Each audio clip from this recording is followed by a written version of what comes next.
내 가슴엔 평생 못 잊는 여자가 하나 새들어 사오. 그래도 오겠다면 밥은 안 굶기리다. 혼례식을 하루 앞둔 밤 신랑 될 사람이 26 먹은 제 얼굴에 대고 한 말이에요. 그 말을 듣고도 이튿날 족두리를 쓴 미련한 여자가 바로 접니다. 그리고 46년이 흐른 지난 봄 75 먹은 그 양반이 기어이 그 여자를 만나러 나갔어요. 조강지처가 밤새 다려바친 양복을 입고 보자기 하나를 가슴에 품고서요. 저는 마지막이 될지도 모를 저녁상에 갈치조림을 올려놓고 밤 9시가 되도록 현관문만 바라보고 앉아 있었어요. 벽시계 초침 소리가 그날따라 어찌나 크던지 꼭 제 남은 명줄 재는 소리 같더라고요. 9시를 넘겨 현관문이 열리는데 그 양반 하얀 와이셔츠 소매뿌리에 시커먼 잉크가 묻어 있었어요. 첫사랑 만나고 온 사람 소매에 웬 잉크인가 그 생각을 할 새도 없이 남편이 제 앞에 털썩 무릎을 꿇었습니다. 그리고는 품에 안고 나갔던 그 보자기의 매듭을 풀었는데 안에 든 것이 드러난 순간 저는 다리가 꺾여 그 자리에 주저앉고 말았습니다. 46년 만에 첫사랑을 만나러 간 남편이 안고 돌아온 그것은 대체 무엇이었을까요? 그리고 그날 하루 그 양반한테는 대체 무슨 일이 있었던 걸까요? 사연을 시작하기 전에 좋아요 버튼을 눌러주시고 이 이야기를 어디에서 듣고 계신지 댓글에 남겨주세요. 그곳에 늘 재물과 행복이 가득하길 바라겠습니다. 안녕하세요. 남편 가슴 안방은 얼굴도 모르는 여자가 차지하고 조광지처인 저는 그 가슴 기퉁이에 새빵살이 하듯 46년을 산 70대 여자입니다. 그 새빵살이가 어떻게 끝이 났는지 오늘 그 얘기를 좀 해보려고요.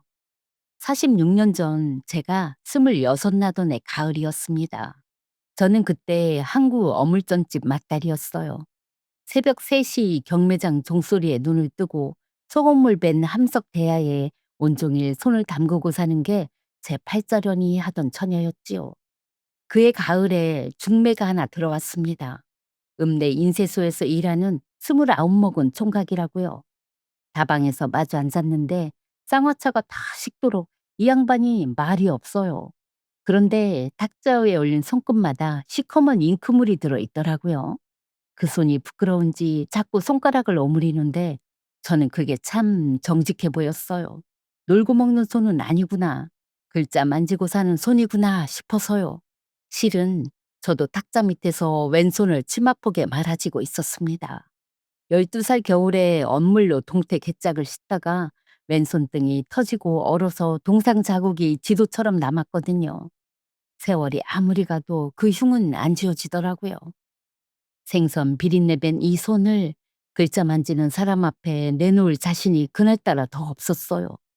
큰 욕심은 없었어요. 저 점잖은 사람 밥 3끼 따뜻하게 지어 먹이고 남들처럼 아이 낳고 오순도순 그렇게만 살면 더 바랄 게 없겠다 싶었지요. 양가 어른들이 오가는데 한 달이 안 걸렸어요. 혼선날은 동짓달 초로 잡혔고요. 본래 전달 밤이었습니다. 문풍지가 바람에 밤새우는 날이었는데 그 양반이 사람을 넣어 저를 동네 어귀로 불러냈어요.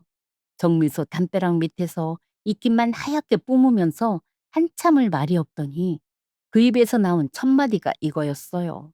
내 가슴엔 평생 못 잊는 여자가 하나 새들어 사오. 10년을 내보내려 해도 안 나가는 사람이니 앞으로도 재간이 없을 거요. 그래도 알고 오겠다면 오시오. 밥은 평생 안 굶기리다. 눈앞이 팽 돌더라고요. 내일 모레 족들이 쓸 여자한테 이게 무슨 마른 하늘의 날벼락인가. 담벼락 찬 기운이 등줄기로 그대로 스미는데 이가 딱딱 부딪히는 게 추워서 그런 건지 서러워서 그런 건지 분간이 안 갔어요. 파혼하자는 말보다 더한 말을 혼례를 12시간 앞두고 들은 거잖아요. 그런데 제 입에서 나온 대답이 지금 생각해도 기가 막혀요. 밥만 안 굶기면 돼요. 그 한마디를 하고 돌아서는데 달빛에 길게 늘어진 제 그림자만 애꿎게 밟았습니다. 제가 그날 밤 왜 보따리 싸서 도망을 안 쳤는지 거기엔 이유가 하나 있어요. 그 이유는 이 사연 맨 끝에 가서야 말씀드릴 수 있을 것 같아요. 46년 만에야 저도 겨우 입 밖에 낸 얘기라서요.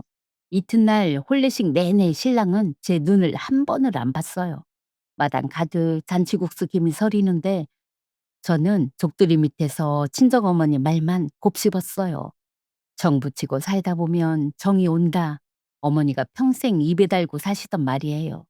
저는 그 말 한마디를 혼수 삼아 시집을 갔습니다. 신접 살림은 인쇄소에 딸린 방 두 칸이었어요. 벽이고 문지방이고 온 집에 잉크 냄새가 배어서 처음엔 골이 다 지끈거렸어요. 낮이면 덜컹덜컹 활자 부딪는 소리가 방바닥으로 올라오고요.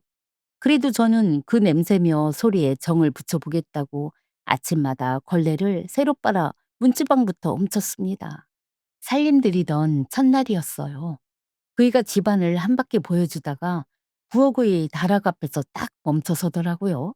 그러더니 시집온 저한테 처음으로 길게 하는 말이 이거였어요. "여긴 올라가지 마시오." 그이가 저한테 내건 문단속은 평생 그거 하나였습니다. 그리고 그해 첫눈 오던 밤이었어요. 자정이 넘었는데 옆자리가 썰렁하니 비어 있어요. 천장의 다락에서 마루 밟는 소리만 삐그덕삐그덕 새벽닭이 올 때까지 그치질 않는 거예요. 새 신랑이 첫눈 오는 밤에 새색시 곁이 아니라 다락에서 밤을 새우는데 저는 그 다락에 뭐가 있느냐고 물을 용기가 안 났어요. 풀먹인 이불 호청을 머리끝까지 끌어올렸는데 코끝이 시린 건지 가슴이 시린 건지 모르겠더라고요. 날이 밝기가 무섭게 저는 아궁이 앞에 쪼그려 앉아 불부터 지폈습니다. 간밤에 아무 소리도 못 들은 사람처럼 가마솥에 쌀을 씻어 안치고 장작 불씨를 후후 키웠어요. 정 붙이면 정이 온다니까 그 말 하나를 부지깽이 삼아 붙들고서요. 신기하지요. 사람이 벽하고도 10년을 살면 벽인 줄 알면서도 자꾸 말을 걸게 돼요. 그 10년 사이에 딸 하나 아들 하나를 낳았습니다. 그이는 아비 노릇에 빠진 게 없는 사람이었어요. 새벽같이 인쇄소에 나가 밤늦게 들어오고 월급 봉투 한 번을 안 거르고요. 미워할 구석을 안 주는 게 어떤 날은 그게 제일 미웠어요. 저는 새벽마다 그의 도시락을 쌌습니다. 보온병에 숭늉을 담고 계란 한 알이라도 노랗게 부쳐 얹었지요. 저녁이면 그의 와이셔츠를 빨랫판에 놓고 비볐어요. 소매뿌리에 밴 잉크 얼룩은 양잿물을 먹여도 잘 안 빠져요. 손가락이 붓도록 비비면서 저는 그런 생각을 했습니다. 이 얼룩만큼만, 딱 이만큼만 나한테도 뭐가 배어들면 좋겠다고요. 그러면서도 저는 버릇처럼 왼손을 감췄어요. 밥상을 낼 때도 오른손으로만 내고 왼손은 행주츠만 밑으로 말아 넣었지요. 그이는 아마 제 왼손 한 번을 제대로 못 봤을 거예요. 제 생일날 아침엔 제 손으로 미역국을 끓였습니다. 부엌에 미역 불리는 냄새가 퍼지면 아이고 오늘이 내 생일이구나 그걸 냄새로 알았어요. 그 뒤로도 46번의 생일을 다 그렇게 지냈고요. 그 흔한 사랑한단 소리요. 시집 와서 단 한 번을 못 들었어요. 여보 당신 그런 살가운 부름도요. 그이가 저를 부르는 말은 평생 이보시오 아니면 어머음이었습니다. 동네 개모임에서 부부 동반 관광을 가면 저는 늘 혼자 버스에 올랐어요. 뽕짝 소리에 다들 짝지어 춤을 추는데 저는 창가에 앉아 삶은 달걀만 깠지요. 안악들이 신랑이 무심하다고 혀를 차면 우리 그이가 원체 부끄러움이 많아서요 하고 웃어넘겼어요. 남편 흉이 곧 제 흉이니까요.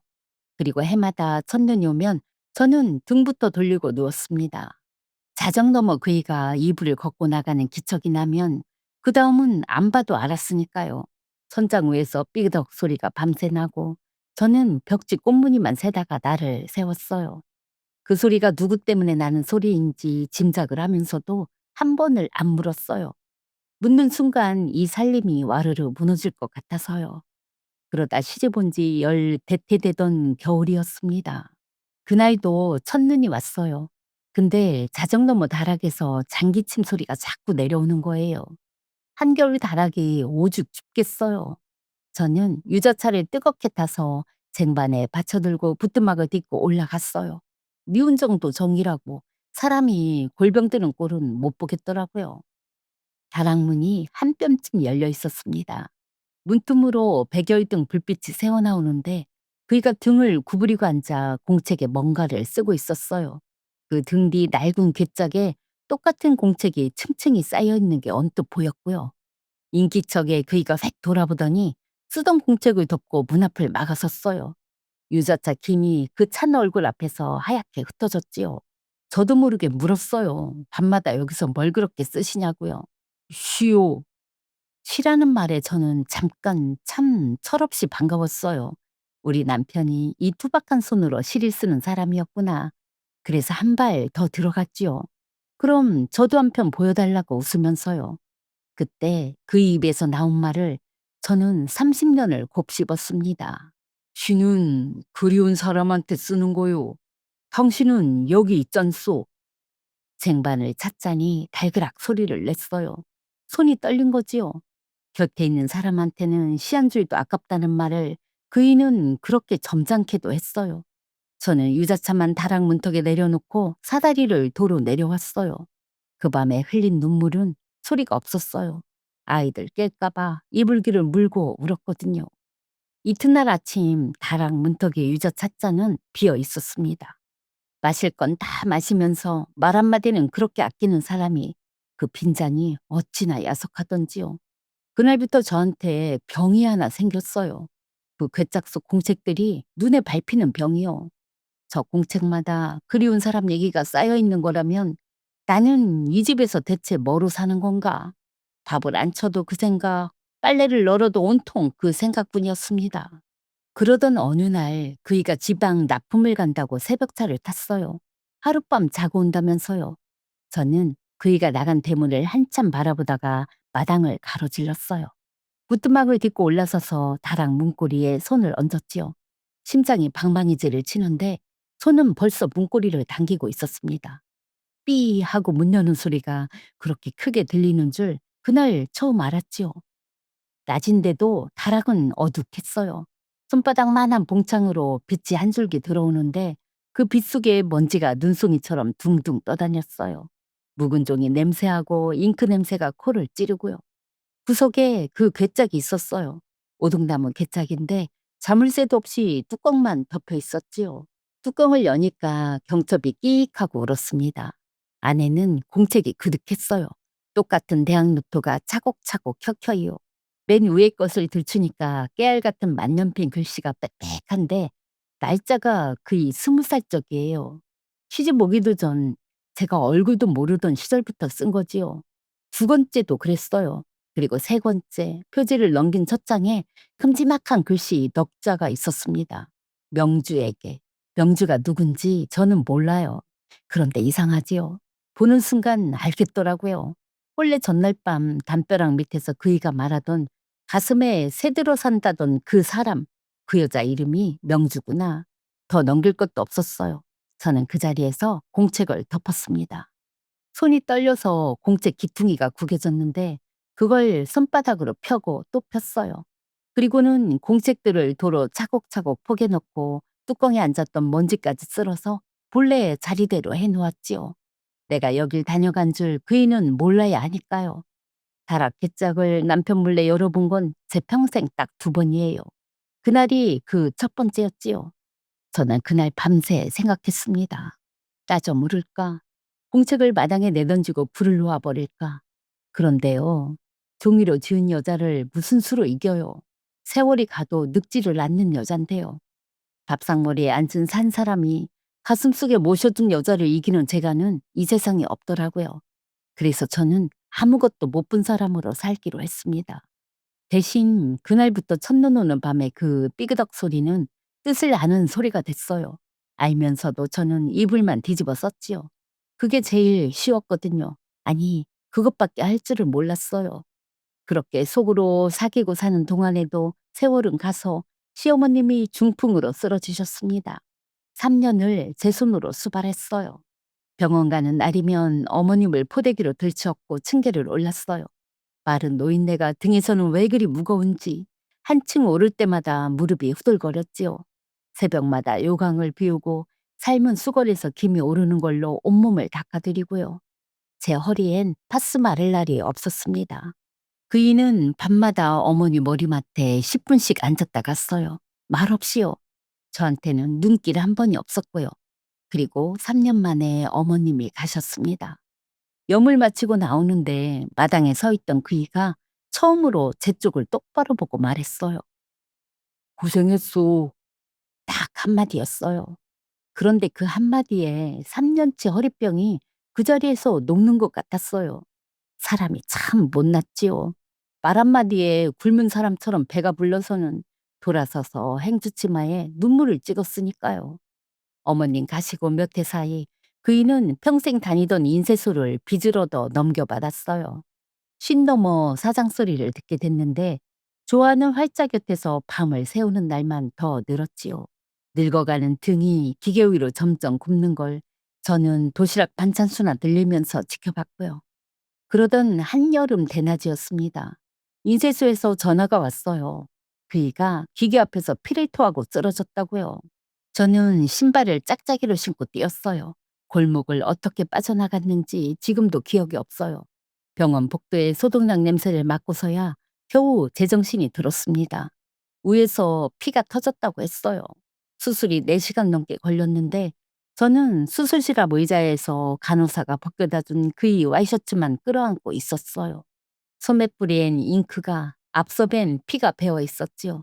그 셔츠에서 잉크 냄새랑 피비린내가 같이 올라오는데 이 양반이 이대로 가면 나는 사랑한단 말 한 번을 못 들어보고 과부가 되는구나. 그 생각만 뱅뱅 돌더라고요.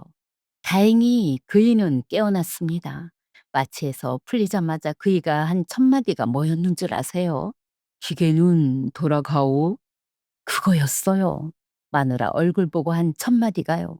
저는 어이가 없어서 웃다가 복도에 나와서 울었습니다.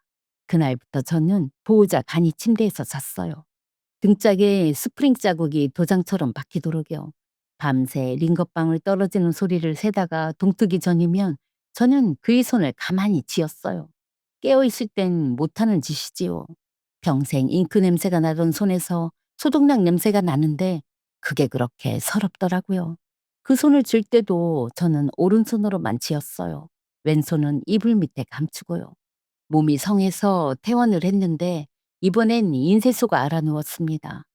주인이 한 달 넘게 비었으니 어음막을 날짜가 칼같이 목을 죄어오는 거예요. 그이는 밤마다 장부를 펴놓고 주판알만 튕겼어요. 밥상에서 숟가락 드는 횟수가 눈에 띄게 줄고요. 저한테 금붙이라곤 결혼 반지 하나였습니다. 그것도 흉터 있는 왼손에 끼워진 거라 남의 눈에 볼 일도 없던 반지지요.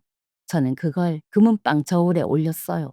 40년 가까이 낀 반지를 빼는데 살에 박혔던 자리가 하얗게 남더라고요. 그 돈을 봉투에 담아 장부에 올려놓고 저는 딱 한마디만 했습니다. 당신 활자들 지키세요. 그이는 봉투를 한참 내려다보다가 새벽에 그걸 지고 나갔어요. 그 돈이 어느 구멍을 막았는지 저는 몰라요. 인쇄소는 살아났고 제 왼손엔 반지 자국만 남았지요.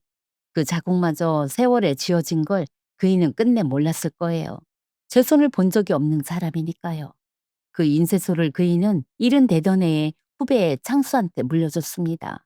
기계값도 반만 받고요. 평생 활자 만지던 손으로 이제 마당 화초순이나 자르는데 그 구분 등이 어찌나 허전해 보이던지요. 그 사이 딸은 서울로 시집가고 아들은 부산에서 지 새끼들 키우고 집엔 우리 늙은 뇌만 남았습니다. 그러다 지난 봄이었어요. 그 이 중마고 태식 씨가 막걸리 한 병을 들고 와서 마루에 걸터앉았어요. 저는 부엌에서 식혜를 떠서 내가던 참이었고요. 그런데 술이 두어 번 돌았을까? 태식 씨 입에서 그 소리가 나온 거예요. 명수가 재작년에 혼자 됐다더라. 이번 동창 모임에 나온단다. 야, 이 나이에 얼굴 한번 보는 게 무슨 죄냐? 너도 나와라. 명주. 그 두 글자가 귀에 꽂히는데 쟁반이 녹그릇이 잘그락거릴까봐 저는 걸음을 반박자 늦췄어요. 손이 떨리면 지는 것 같아서 식혜를 잔이 찰랑 넘치게 따라놓고도 수만 번을 크게 못 쉬었지요. 30년 전 다락에서 본 그 이름 석자가 우리 집 술상위로 살아서 걸어 나온 밤이었어요. 그이는 끝내 대답이 없었어요. 잔만 두어 번 비웠지요. 그런데 저는 봤어요. 그 술잔을 진 손이 잘게 떨리는 걸요. 그날부터 그이가 밥을 반씩 남겼습니다. 마당을 괜히 서성이다가 다락층계 앞에 우두커니 섰다가 도로 내려오고요. 75 먹은 등짝이 22살 총각처럼 어쩔 줄 모르는 걸 저는 부엌 문틈으로 다 보고 있었습니다. 모임을 이틀 앞둔 저녁이었어요. 저는 설거지를 마치고 안방 장롱문을 열었어요. 그이가 경조사 때만 꺼내 입는 하나뿐인 감색 양복이 거기에 걸려 있었지요. 저는 그 양복을 꺼내 횃대에 걸어놓고 다리미가 달궈지기를 가만히 기다렸습니다. 양복 어깨에서 다리미김이 하얗게 오르는 걸 보면서 저는 마음을 정했어요. 빌어서 붙드는 건 46년 전에도 안 했어요. 이제 와서 할 짓은 더 아니지요. 몸만 붙들고 산 세월이에요. 마음이 애초에 남의 것이었다면 이제와 몸인들 무슨 소용이에요. 곱게 보내드리는 게 제 마지막 돌이다. 그렇게 정리가 되더라고요. 마루에서 텔레비전을 보는 척하던 그이한테 달인 양복을 걸어놓고 말했어요. 가보세요. 46년을 기다리셨는데. 그이는 아무 말이 없었어요. 텔레비전 소리만 방 안에 왕왕 울리는데 리모컨을 쥔 그 손등에 핏줄이 붉어지는 것만 보였지요. 그날 밤 가락에서 마루 밟는 소리가 밤새 났습니다. 삐그덕 삐그덕 첫눈도 안 온 봄밤에요. 46년 동안 첫눈 오는 밤에만 나던 소리가 그 밤엔 새벽닭이 울도록 안 그쳤어요. 만나러 가기 전날 밤까지 그 여자 생각이 사무치는 것보다 저는 그렇게만 알았지요. 이튿날 아침 그이가 감색 양복을 입고 나섰어요. 제가 닦아서 댓돌에 놓아둔 구두를 신고 보자기 하나를 가슴에 안고서요. 보자기가 제법 묵직해 보이는데 모서리가 각이 져 있었어요. 그이는 끝내 제 눈을 못 맞추고 대문을 나가면서 헛기침만 두어 번 했지요. 저는 대문까지 안 나갔어요. 부엌 문지방에 서서 그 뒷모습이 골목 모퉁이를 도는 것만 지켜봤습니다. 그리고 나서 저는 세수를 하고 분을 발랐어요. 장롱에 아껴둔 나들이 옷을 꺼내 입고 찬빗으로 머리를 곱게 넘겼지요. 지는 날에도 흐트러진 꼴은 보이기 싫었어요. 그게 어물전 딸 박수님이 46년을 버틴 방식이니까요. 낮에는 장에 가서 갈치를 떴어요. 도막낸 갈치 밑에 물을 깔고 양념장을 끼얹어 자작하게 졸였어요. 제가 제일 잘하는 음식이거든요. 마지막에 될지도 모르는 저녁상이라면 제일 잘하는 걸 올려야지요. 조림 냄새가 부엌에 가득 차는데 문득 그런 생각이 들었어요. 오늘만은 알아야겠다.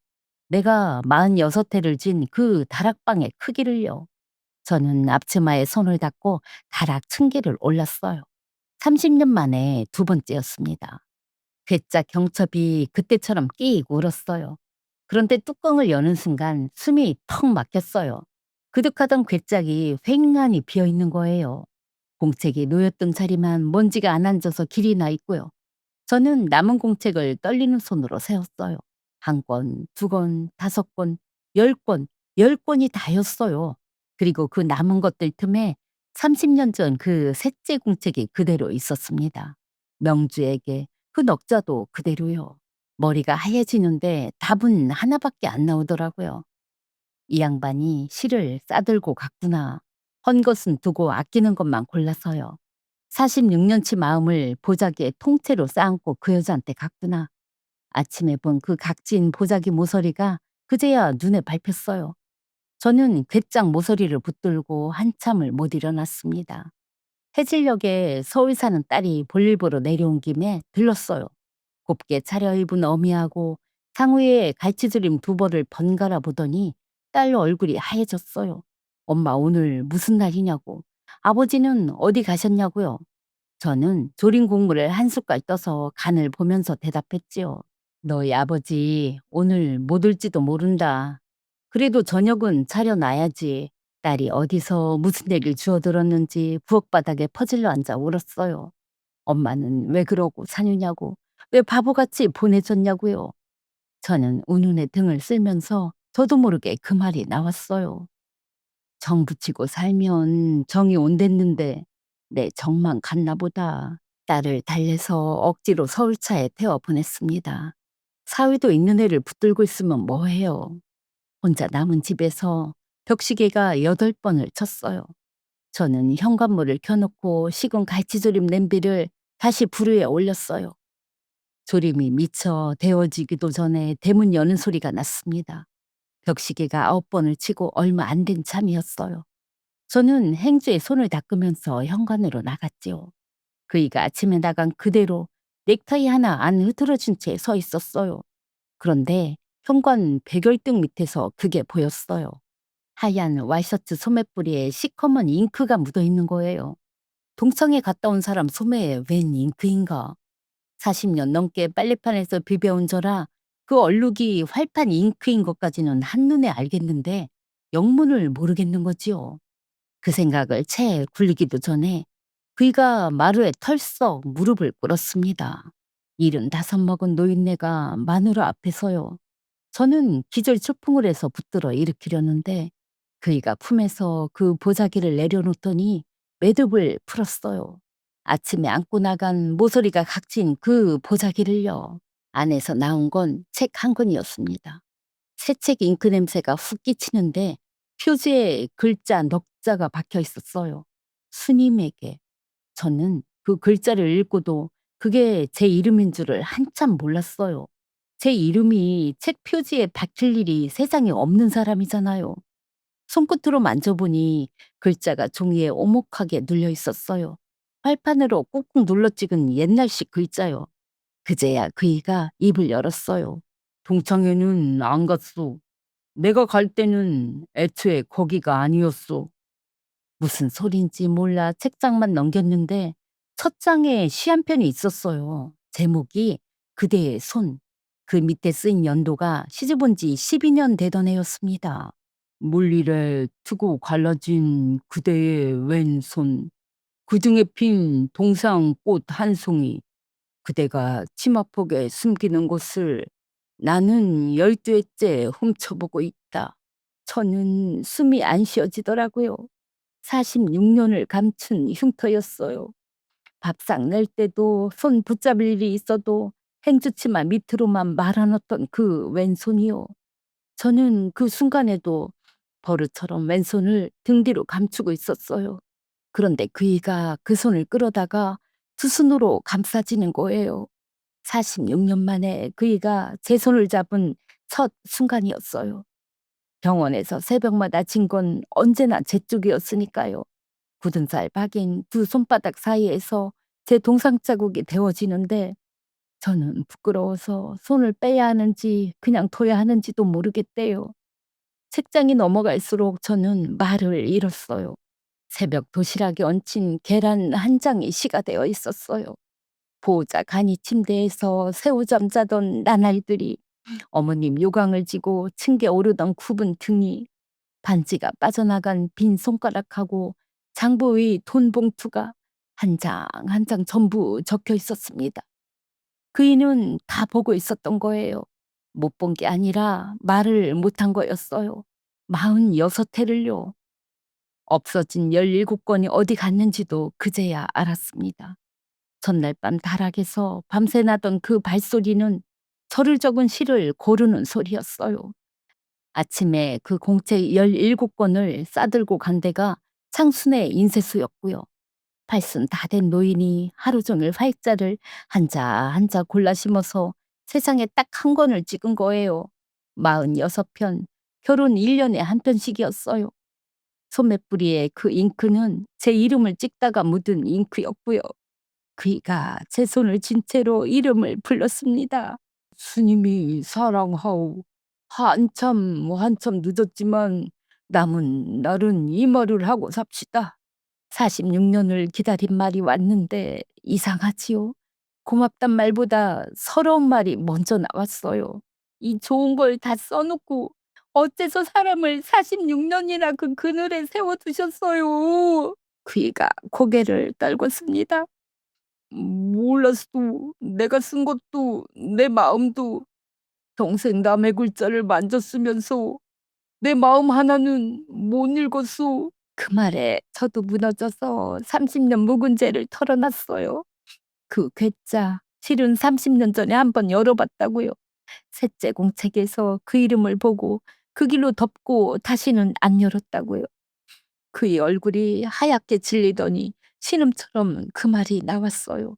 열한 것만, 11권만 더 넘겼더라면. 내 손이 적힌 게 14권째 공책이었대요. 제가 덮어버린 셋째에서 11권만 더 넘겼으면 닿았을 자리에 제 얘기가 이미 살고 있었던 거예요. 그 밤 마루에서 70 넘은 노인들이 애들처럼 소리내어 울었습니다. 46년이 밀린 울음이라 그런지 한 번 더 지니까 그칠 줄을 모르대요. 울음이 잦아들고 나서 저도 그날 밤 처음으로 그 얘기를 꺼냈어요. 46년 전 혼례 전날 그 말을 듣고도 제가 왜 도망을 안 쳤는지요. 그때 중매를 썬 할매가 저한테 그랬거든요. 그 총각, 눈이 거짓말을 못하는 눈이요. 거짓말 않는 사람이면 언젠가는 참말도 해주겠거니 그 참말 한마디를 기다린 게 46년이 된 거라고요. 그이가 아무 말 없이 제 왼손만 더 꼭 쥐었습니다. 그리고서 우리는 밤 10시가 넘어 늦은 저녁을 먹었어요. 데운 갈치조림을 가운데 놓고요. 그이가 생전 처음으로 가운데 토막살을 발라서 제 밥 위에 얹어줬어요. 저는 그 한 점을 받아 넘기느라 밥 한 그릇을 다 비우도록 목이 메었지요. 이튿날 아침 전화벨이 울렸어요. 태식 씨였어요. 그이가 받는데 목소리가 커서 곁에 있던 저한테까지 다 들렸지요. 너 어제 왜 안 나왔냐? 근데 그거 아냐? 명주도 안 왔더라. 이제야 만나면 서로 지켜온 세월에 누가 된다고 그랬나 봐. 저는 행주질하던 손을 멈추고 그 소리를 들었어요. 평생 이기지 못할 여자라고만 생각했어요. 종이로 지은 여자, 늙지도 않는 여자라고요. 그런데 그분도 저처럼 지킬 줄 아는 사람이었던 거예요.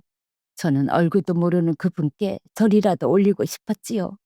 전화를 끊고 그이는 한참 마당을 내다봤습니다. 저는 그 등을 가만히 두었어요. 젊은 날 한 자락을 접는데도 사람한테는 시간이 필요한 법이니까요. 그 대신 점심상에 그이가 좋아하는 된장국을 좀 진하게 끓였지요. 그 뒤로 우리 집엔 저녁마다 새 버릇이 하나 생겼어요. 화장대 위에 올려둔 그 책을 그이가 밤마다 한 편씩 읽어줘요. 평생 말을 아끼던 목소리로 더듬더듬요.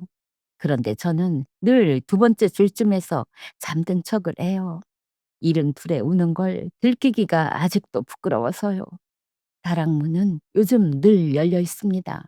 46년 만에 우리 집엔 이제 잠긴 방이 없어요.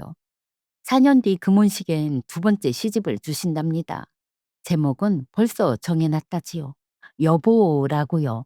여보 소리 한 번을 안 하던 양반이 책 제목으로 먼저 연습을 하나 봐요. 이 사연을 보내면서 저는 이거 하나를 알았다고 말씀드리고 싶었어요. 기다림이 헛되지 않으려면 말이 제때 와야 해요. 사랑은 가슴에 담아두는 게 아니라 건네는 거더라고요. 담아만 둔 사랑은 쓰는 사람도 기다리는 사람도 반평생을 앓게 하니까요. 혹시 곁에 무뚝뚝한 양반을 두셨거든 오늘 밤 먼저 손 한번 잡아보세요.